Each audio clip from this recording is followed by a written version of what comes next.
Bugungi darsimizda Cambridge 13-kitobining Test 1 Passage 2 haqida gaplashamiz va bu qismda o'zingiz bilganingizdek asosiy qismda savollarni ko'rib chiqish, savollarga keywordlarni tanlash, javoblarni topgan holda keyinchalik javoblarni topish orqali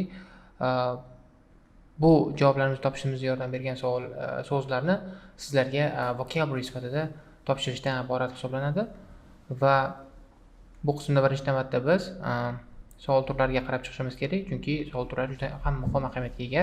Savol turlaridan oldin birinchi navbatda biz bu nima haqida, bu tekst nima haqida ekanligini tushunishga harakat qilamiz va bu qismda why being bored is stimulating and useful to demak bu qismda nima uchun zerikishni stimulating, ya'ni stimulashtiradigan va foydali ekanligini topishga harakat qilishimiz kerak va undan keyin savol turlariga qarab olamiz. O'zingiz ko'rganingizdek matching headings, demak bu qismda bizda 8 ta variant bor va 2 ta, 4 ta, 6 ta savol bor. Demak bu qismda ikkita variant umuman ishlatilmaydi. Shuning uchun ham birinchi navbatda bu savol turi bilan shug'ullanayotganingizda siz umuman headinglarga o'sha berilgan variantlarga qaramasligingiz, ularga e'tibor bermasligingiz kerak bo'ladi, chunki bu e'tibor berishingiz sizga qimmatga tushishi mumkin in terms of time and in terms of your brain space. Chunki 8 ta bo'ladigan bo'lsa, ba'zi vaqtlarda 9 ta, 10 ta bo'lishi mumkin-da, variantlar 6 ta, 7 ta bo'lishi mumkin. Keraksiz variantlarning soni 2, 3, 4 tagacha bo'lib ko'payib boradi va bu keraksiz variantlarni o'qimaslik uchun bu keraksiz variantlarni o'qishga vaqt sarflamaslik o'zizni miyangizda keraksiz informatsiyaga to'ldirib qo'ymaslik uchun bu qismga qaramaysiz, faqatgina paragraflarga qaragan holda shuni matching orqali amalga oshirasiz. Xo'p, undan keyin esa savol turlarida bizda matching ideas, list of ideas bor ekan, odamlarga taalluqli summary completion bor ekan, responses to boredom. Shu haqida bu qismlarni birma-bir ko'rib ketamiz va keling birgalikda endi bu ABCDEF larni birgalikda bajarib ketamiz. Bundan oldin esa birinchi navbatda biz nimaga, chunki qarang, bu qismda matching heading bu birga bajariladigan shunaqa savol turlari bor. Sizda masalan birdaniga javoblarni topib ketishingiz ehtimoli katta bo'ladi. Masalan, bu qismda matching headingni topish uchun biz hamma narsani o'qishimiz kerak. Bu qismda hamma narsani o'qiganingizda siz detallarni ham alohida e'tiborga olishga majbur bo'lasiz, detallarga alohida e'tibor berasiz va detallarga alohida e'tibor berganingizda boshqa savol turlarini bemalol birdaniga ishlab ketishingiz mumkin. Masalan, bu qismda 24-26 gacha one word only summary completion responses to boredom, ya'ni boredom zerikishga bo'lgan response, otvetlar haqidagi ma'lumotni ko'radigan bo'lsak, paragrafimizda o'sha narsalarni topishimiz va ma'lumotlarni belgilashimiz kerak bo'ladi va bu qismda 20-23 gacha matching people, demak odamlarni tushunib olishimiz kerak. Peter Tahlil, Thomas Coates, John Aswood and Francos Fielder, o'shalarni olib olishimiz kerak edi, tushunib olishimiz kerak edi. O'shani haqida gap ketayotganligini bilgan holda keyin o'qish davomida bularga e'tibor berishimiz kerak bo'ladi va keling endi birgalikda paragrafni o'qiymiz, ma'lumotlarni tushunamiz, undan keyin javobni topishga harakat qilamiz. We all know how it feels. It's impossible to keep your mind on anything. Time stretches out. All the things you could do seems equally unlikely to make you feel better. But defining boredom so that it can be studied in lab has proven difficult. Defining boredom has been difficult. For a start, it can include a lot of other mental states such as frustration, apathy, depression, indifference.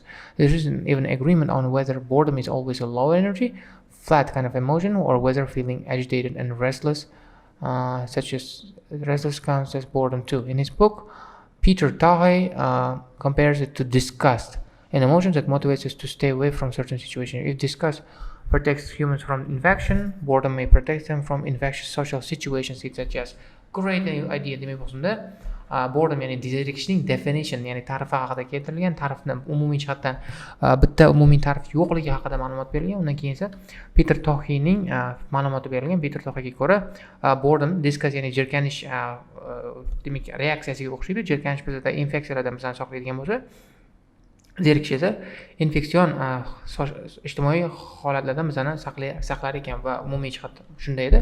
Demak bu qismdan birinchi navbatda biz matching informationdan bitta javob topamiz. Peter Tahlilga kerakli bo'lgan, Peter Tahlil gapirgan ma'lumotni bittasini topishimiz mumkin bo'ladi.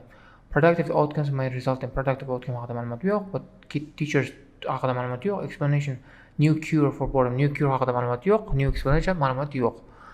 Problems with scientific approach problem haqida ma'lumot yo'q. Potential danger arising from danger haqida ma'lumot yo'q. Creating a system of classification for feelings of boredom. System of classification haqida yo'q. A group most affected by boredom haqida ma'lumot yo'q. Most affected by boredom. Demak qismini bilmadim. Endi javobimiz Mana creating a system of classification. Biza bu nima haqida ekanini bilmaymiz. Bu agitated, restless bo'lishi mumkin yoki frustration, apathy bo'lishi mumkin degan ma'lumotlar berilgan. Qanaqa klassifikatsiya qilish haqida umumiy ma'lumot yo'qligi sababli oltini olamiz.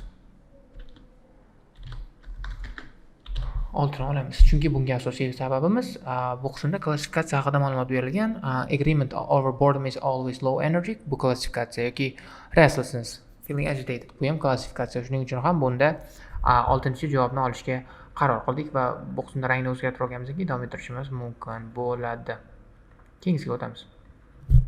By asking people about their experience of boredom, Thomas Gertz and his team at the University of Wisconsin have recently Xo'p, demak, bir ikkalasini o'qiydi, keyin Thomas Gertz bilan mana bu Peter Tohayni ma'lumotlarni topishga match qilishga harakat qilamiz. His team at the university identified 5 distinct types: indifferent, calibrating, searching, reactant, apathetic.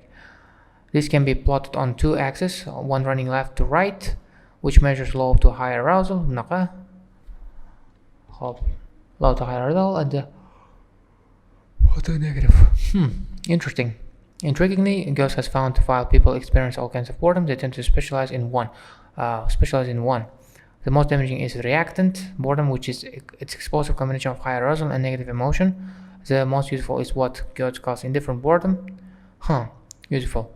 Someone isn't engaged in anything satisfying but still feels relaxed and calm. Wow, that's great. However, it remains to be seen whether there are any character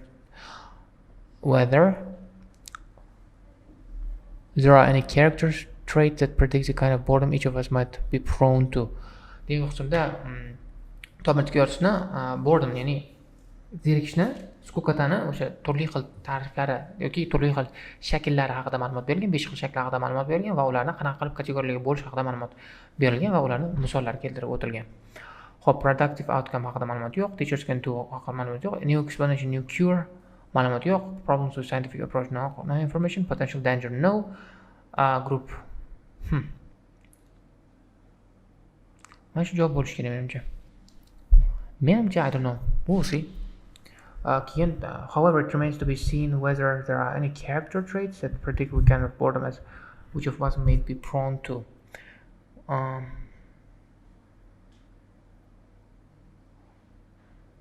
Danger haqida ma'lumot yo'q-da bu qismda.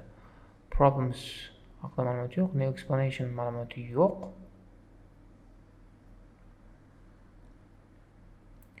New cure yo'q.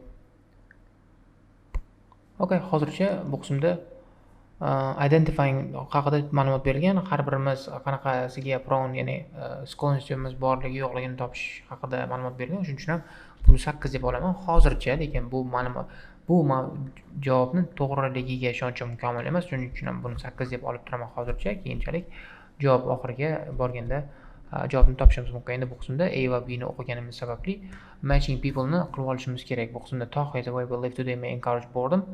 The way we live today encourage boredom haqida ma'lumot yo'q. Onset of boredom is worse than all others. Bu haqida ma'lumot bor. Demak, boshqa hamma zerikish shakllaridan yomonroq bo'lgan boredom shakli, ya'ni zerikish shakli bu reactant boredom edi. Bu reactant boredomni ikkinchi B paragrafda o'qiganimiz sababli buni Gertz deb javobni olamiz. Va demak bu Gertz'ga B ni yozib qo'yamiz. Xo'p, ketdik. B u ketdi, tamom bo'ldi. Undan keyin levels of boredom may fall. Levels may fall. Trying to cope with boredom can increase its negative effects. Haqida ma'lumot yo'q. Boredom may encourage us to avoid an unpleasant experience. Peter Tohay. Maybe Peter Tohay exists like below. Bo'lishi kerak. Chunki men bu qismda topa olmadim. Chunki bu qismda asosan definition bor edi. Qanaqa bor edi? Oh, right. It discusses protects human boredom may protect them from infectious social situations such as. Mana ma'lumot bor-ku. Boredom may encourage us to avoid an unpleasant experience. Mana o'zi ko'rgandik. Boredom, ya'ni zerikish bizani infectious social situatsiyalardan biz saqlab qolishi mumkin degan ma'lumotni olamiz. Buni i qilib yozib qo'yamiz. Bo'ldi, shu bilan bu qism o'z nihoyasiga yetadi. Bu qismda responses to boredom haqida ma'lumotlarni hali o'qimadik. Xo'p, menimcha sizdagi bu qism tushunarli bo'ldi degan umiddaman. Nimaga bu ikkita variantni olganim keyingi savolga o'tib ketishimiz kerak endi. C, E, D ni o'qiymiz. Keyingisiga o'tamiz. Xo'p, Psychologist Sandymanni ham ma'lumotini topamiz. O'qishda goes further. All emotions are there for a reason, including boredom. She says has found that being bored makes us more creative. We're all afraid of being bored, but in actual fact, it can lead to all kinds of amazing things. In experiments published last year, found that people who had been made to feel bored by copying numbers out of the phone book for 50 minutes came up with more creative ideas about how to use polyethylene cup within control group. Man concludes that passive boring activity is best for creativity because it allows the mind to wander. In fact, she goes so far as to suggest where we should seek out more boredom in our life. Sandyman degan opamiz bu qismda hamma emotsiyalar bir sababga ko'ra paydo bo'ladi. Boredom ham buni ichiga kirib ketadi va boredom yaxshi narsa, bizani kreativroq qiladi. Bu biza boredomni qidirishimiz kerak, boredomdan qochmasligimiz, balki boredomga intilishimiz kerak degan ma'lumotlarni ko'rdik. O'sha uchun ham buni topib ketamiz. Productive outcomes may result. Creativityni ko'rdik, lekin productive'ni ko'rganimiz yo'q. Teachers haqida ma'lumot yo'q, new explanation yo'q, problem yo'q. Demak bo'ldi. Javob birni olarkanmiz. Chunki boredom natijasida creativity bo'ladi deyishdi. Boredom natijasida odamlar zo'r bo'ladi deyishdi. Yaxshi amazing thinglar bo'ladi deyishdi. O'shuning uchun birni olib qo'ydik. Productive outcome sifatida. Reynoldsga o'tira olamiz. Keyingiga o'tamiz. Psychologist John Eastwood, demak bu qismda Sandyman bilan John Eastwoodni birgalikda javobini topishga harakat qilamiz. Isn't convinced. If you're in a state of mind wandering, you're not bored. He says, in my view, by definition, boredom is undesirable state. By definition, boredom is undesirable state. That doesn't necessarily mean that it isn't adaptive. Yet pain is adaptive. We didn't have physical pain, bad things would happen to us. Does it mean that we should actively cause pain? No, but even if boredom has evolved to help us survive, it can still be toxic if allowed to faster. Ko'p esa toxic bo'lishi mumkin. For Eastwood, the central feature of boredom is a failure to put our attention system into gear. This causes an inability to focus on anything, which makes time seem to go painfully slow. What's more, your efforts to improve the situation can end up making you feel worse. People try to connect this world and they are not successful. There isn't any try to connect with the world, and if they aren't successful, there is that frustration and irritability, he says. Perhaps most worryingly, says Eastwood, repeatedly failing to engage attention can lead to state where it wouldn't know what to do anymore and no longer care. Demak, o'qishda o'z ko'rgansak, Eastwoodning fikricha, boredom yaxshi narsa emas, balki yomon narsa, qochishimiz kerak. Boredomni yangicha definitionini bergan va buni topishga harakat qilamiz. Teacher haqida ma'lumot yo'q, new cure haqida ma'lumot yo'q, new explanation bor, lekin new cure haqida ma'lumot yo'qligi sababli buni olmaymiz. Scientific approach ma'lumot yo'q, potential danger bor. Chunki yomon o'zingizni his qilasiz, attention bo'lmaydi, you don't want to do anything. Shunaqa ma'lumotlar borligi sababli 5 olamiz. 5 olamiz. Xo'p, keyingiga o'tamiz. Demak, bu qismda 5 ham tugadi. Demak, 4 ta variantni ishlatganmiz. 2 ta variant qoldi, 4 ta javobimiz bor. Demak, Eastwoodni o'qiganligimiz sababli ma'lumotlarni topishga harakat qilamiz. Xo'p, Eastwood. Demak, bu qismda anov yo'q ekan, Sandyman degan odam yo'q ekan, o'shuning uchun ham Eastwoodni o'qib topishga harakat qilamiz. Lekin xo'p, one sortni topdik, e'ni topdik. Trying to cope with boredom can increase negative effects haqida ma'lumot bor. Mana bu qismda yozilgan. Your efforts to improve situation can end up making you feel worse. Demak, bu qismda javobimiz D bo'ladi, shuning uchun. Eastwoodga D bo'lar ekan. Wow. Oh, come on. Hop, kerak.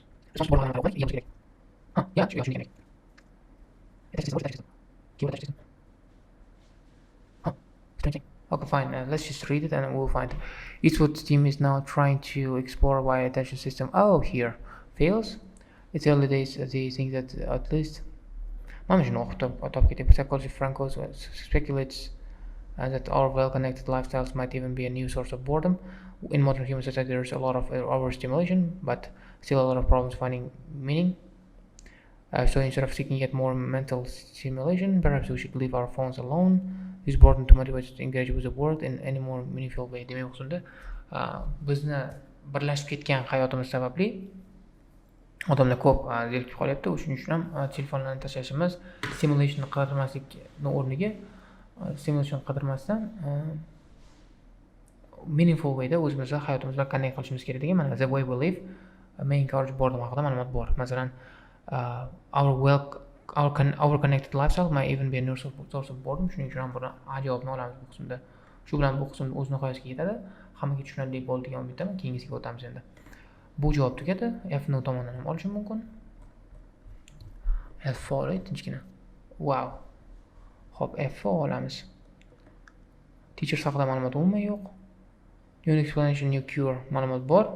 Demak, yangicha explanation bor. Demak, bu explanationimiz shu ko'p birlashib ketganligimiz sababli, ko'p stimulyatsiya bo'lganligi sababli o'sha uchun ham boredom bo'lib qolyapti. O'shani oldini olish yo'li bu butunlay tark etish, shunaqa ishlarni qilish degan ma'lumotni bergan ekan. Bu F paragrafimizda. Shuning uchun ham 3 ni olib chiqarib tashlaymiz. Bizda ikkita variant qoldi.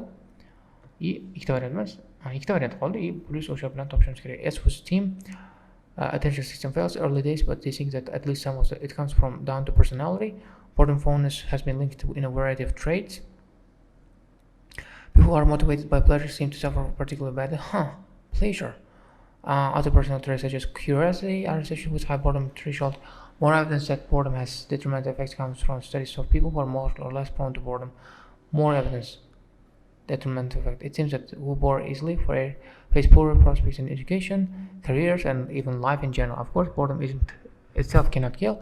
It's the thing that we do to deal with it may put us in danger. What can we do to alleviate it before it comes to that? Goetz group has one suggestion: working with teenagers. They found that most who approach a boring situation, in other words, see that it's boring and get stuck in anyway, report less boredom than those who try to avoid it using snacks, TV, social media for distraction. Demak, qismda approach berilgan ekan. Wow. Endi javobimiz 3 ga yaqinlashyapti. New explanation. Bu new explanation yo'q deb endi. Age group that is affected by age group. Age group haqida ma'lumot yo'q. I'm thinking about it now. I'm also thinking that's 8. 8 bo'lish ehtimoli bor yoki what teachers do to prevent haqida ma'lumot umuman yo'q. U aniq qilib berilgan. Wow, hamma joyga izohroq tashlashim mumkin. Fine, whatever. Bu javobni bilmayman nima bo'ladi. 8 bor, bitta variant. Age group haqida umuman ma'lumot yo'q ekan. Xo'p, B da ishlatdikmi 8 ni? B ni o'qib olaylikchi. 15 types, xo'p.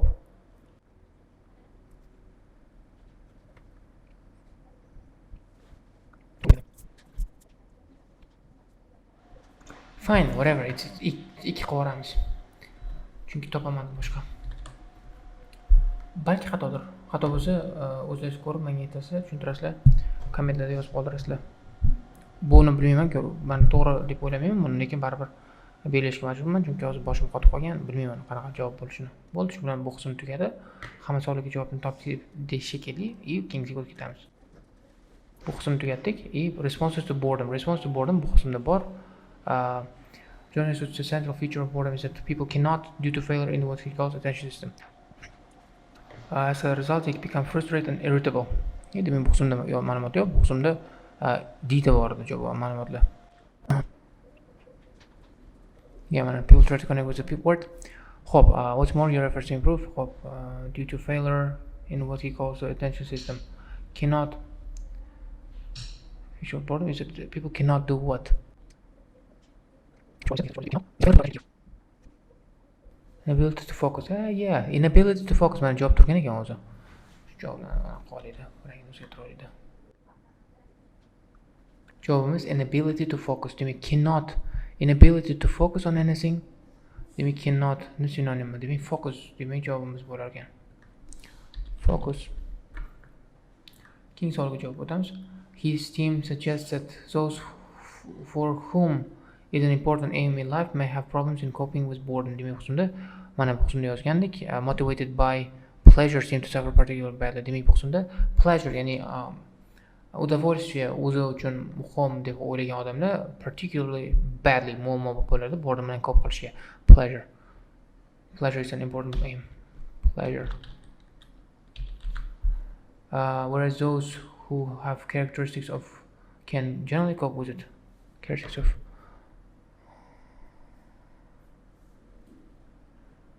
Hop. His curiosity with high boredom threshold. O'zi ko'rganingizek, other personality trait boshqa shaxsiy sifatlar such as curiosity and любопытство are associated with high boredom threshold. Demak, ularda ko'proq zerikishga ular turib bera olar ekan. Demak, bunda curiosity bo'ladi. Curiosity bo'ladi. Demak, javob curiosity bo'ladi. Shu bilan bugungi darsimiz o'z nihoyasiga yetadi. Hamma savollarga javoblarni nimaga olganligimizni tushundingiz degan umiddaman. Agar muammolar bo'ladigan bo'lsa, savollar bo'ladigan bo'lsa, bemalol kommentarda qoldirishingiz mumkin. Shu bilan bugungi darsimiz o'z nihoyasiga yetadi. Hammaga e'tibor uchun kattakon rahmat.